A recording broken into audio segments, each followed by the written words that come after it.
Today we make our second city tile for our cityscape board with a Undercity access point.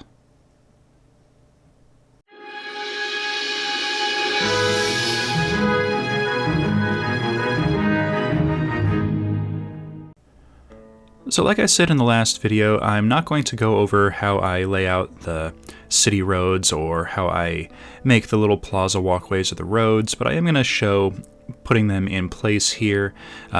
Most of these I used just some kind of scrap leftover foam to make all of the pieces, and I'm just kind of puzzle fitting them together.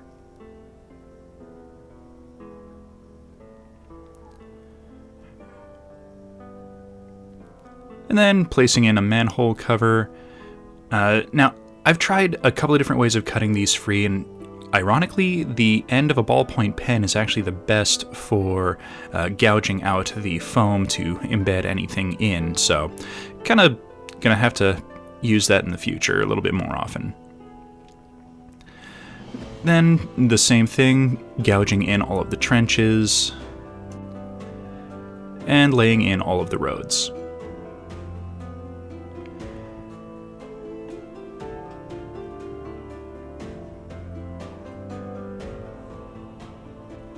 Alright, and I'm pretty sure that's good for a quick recap on all of the stuff that we've already gone over in the previous video. Let's move on to the actual build for today. Alright, so I'm going to use this. This is a hot wire tool. It's basically just a piece of metal that gets heated up when you plug it in, and I'm going to use it to very carefully carve out a 1" by 2" section using the plaza grid as kind of a guide. Now, you can place this kind of anywhere. I wanted to put it a little bit close to the road and the manhole that I've already placed. This will give me a couple of different options during gameplay. I could say that it's Undercity access to some underground structures. I could say that it's a more official access point to the sewer system, or I could put a building next to it and say that it's to a basement. You know, just kind of whatever I want to do. Now, because I'm going to be making the stairs down kind of wrapped in a larger piece of foam, I'm going to widen the hole just a little bit. So the overall dimensions are going to be roughly 2 1/4 inches by 1 1/4 inches. Alright, so now that that's done, let's go ahead and make our staircase. So the stairs are going to be a 1" by 2" area, so I'm going to use a little bit of scrap foam, and at the recommendation of a comment from a viewer, thank you by the way, I'm going to leave the paper on the foam and cut it this way. And yeah, it absolutely does lead to a lot less fraying of the foam as you cut it, so definitely worth knowing. Thank you again for that tip, really was helpful. Now, each of these stairs is going to start at 2 inches and then taper down 1/4 inch for each step. Once everything is cut, I remove all the paper. Now you can see that some of the paper sticks to one side, but it really comes off easy on the other side. We're going to use the side that has the clean break of all the paper as the face-up side.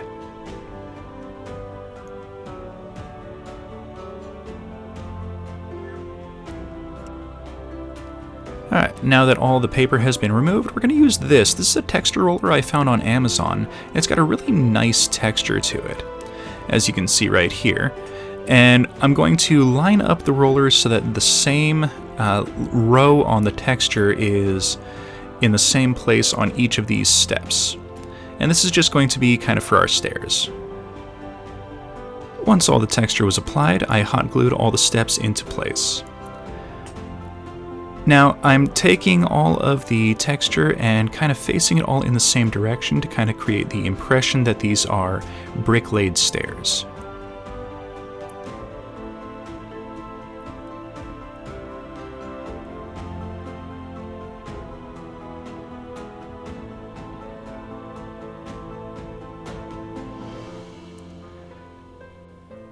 Now, once everything was glued into place, I wanted it to kind of have the impression that it's descending into the darkness, so I trimmed a section off the back and just left what appeared to be the top steps in place at the very top of the stairs. Then glued it to the top of a 2-inch long craft stick. and the wood section is going to get painted black later.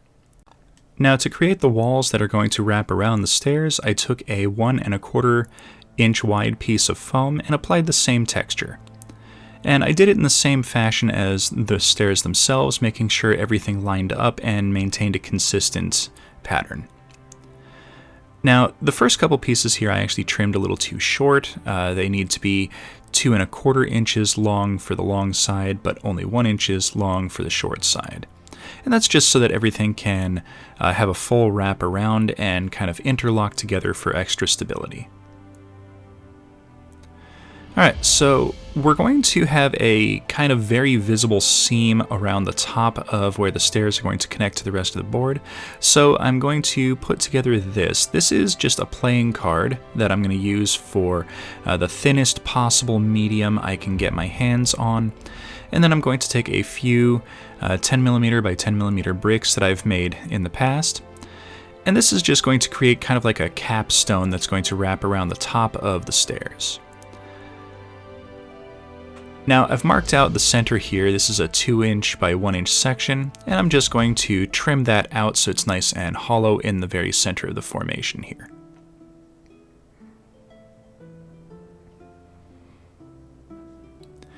Okay, so now I'm going to take all of the foam bricks and cut them in half so that they're a little bit thinner. I want the slimmest profile possible for the top of the stairs. Alright, that should be enough. And then using some hot glue, I just kind of tack them all down, and this will hold them well enough until I can apply a coat of the black paint and Mod Podge sealer that's going to come in the next couple of steps. Once that top coat gets applied, these are going to hold down and they're not going to come loose.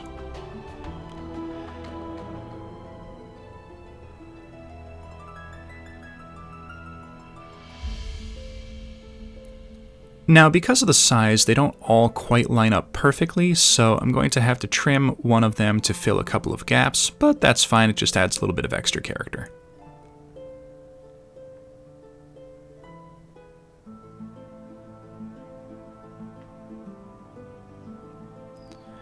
Alright, there we go. And now to paint everything up, I started off with sealing all the foam. And this is just a 50-50 mix of some black paint and Mod Podge. Just to kind of seal everything in, it adds a little bit of durability and really kind of helps to harden all of the surface.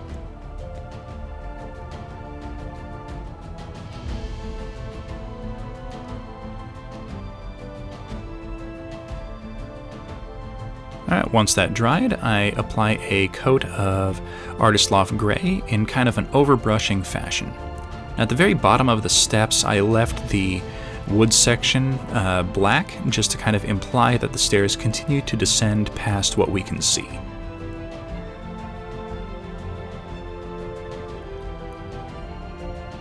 Alright. And once that dried, I grabbed some neutral gray and added some weathering and lighting effect.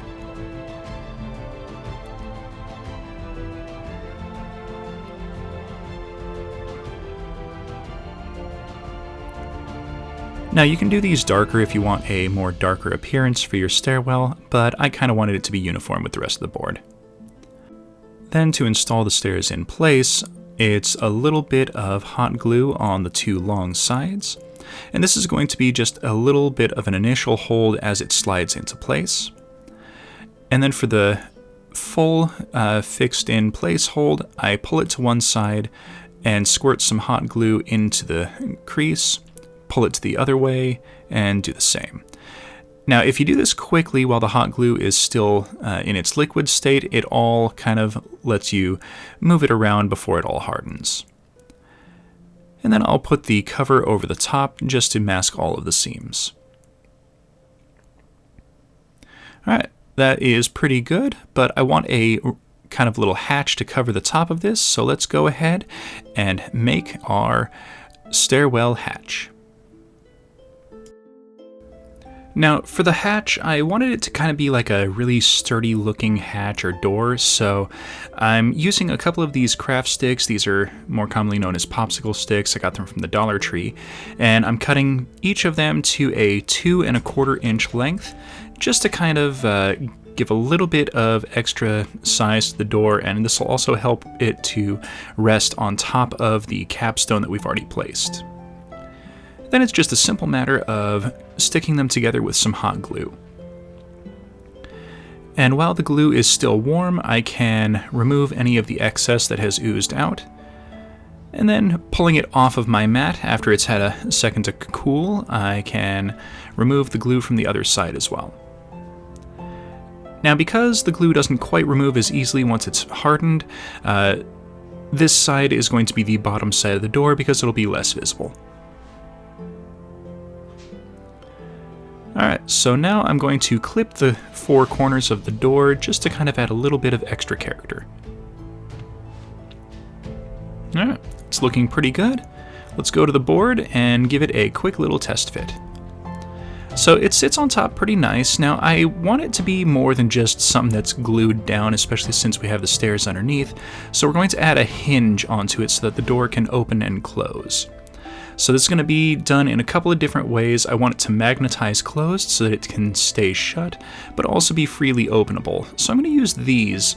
These are what are called some tube beads. Now I got these from Michael's a little while back, and they're pretty small, and see if I can get my camera to focus on them well enough. They've got a little tiny hole through the center of them, and we're going to fit a small piece of wire through that to create a hinge effect. Now, to magnetize the door, I'm going to take one of these jewelry jump rings. Now, it is magnetic. You can kind of see a magnet sticks to it just a little bit. What I'm going to do is clip one of the rings in half and then bend the ring a little bit closed, and then we're going to slide that into a couple of holes that I drilled into the wood and then press it flat and flush with the wood paneling. Then I'm going to clip the excess off of the other side, and you can see the magnet does stick to it pretty nicely. So then I'm going to lock it in place with a little bit of super glue. Now, I forgot to film this part. Making the actual hinges was a pretty simple process of taking a piece of, it's called a hat pin, and I slid it through the center of the bead and then bent it around the bead to kind of lock it in place. You'll see it here in just a moment. I'm using a little bit of super glue to lock these into place and kind of keep them from falling off. So there you can see that the pin is just kind of bent into place on either side, and that creates a nice little hinge. Alright, so after taking it out and giving it a coat of some brown spray paint, I'm going to do a overbrush of some raw sienna just to create that nice wood texture.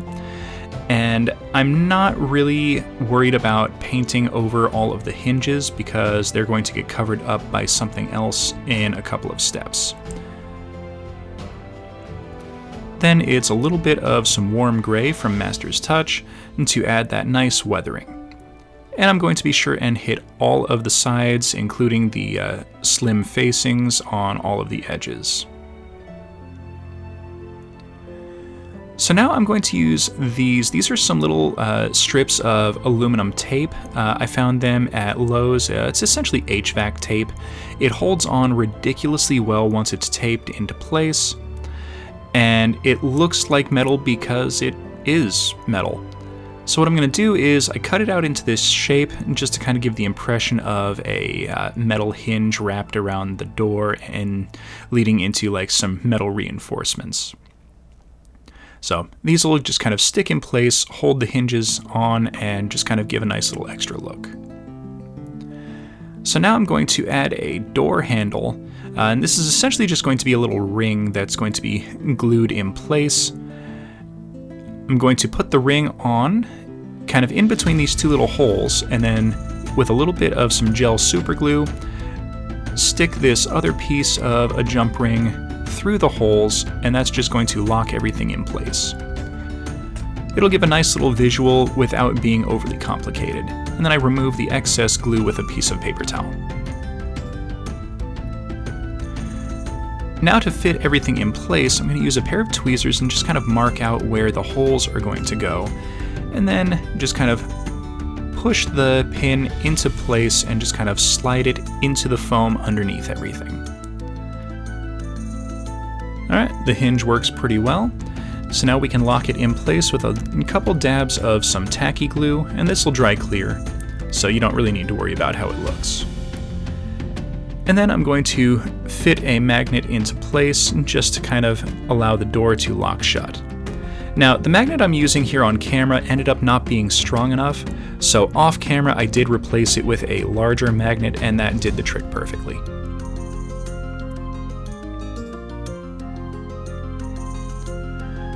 Alright, so there we go. Episode 2 is finished. Alright, so here we are with a quick little city setup. I like how it kind of blends into everything. Like I said, you can use these for a lot of different purposes. Here I've got a building next to it, so it could be, oh look, here's the cellar to the basement, or some kind of access to under area, and you can close the door for wargaming play just to kind of allow models to stand on top of it. Alright, that's going to be it for today. Thank you everyone for watching. Please hit that like button, subscribe for future content, comment in the comment section, and we will see everyone next episode.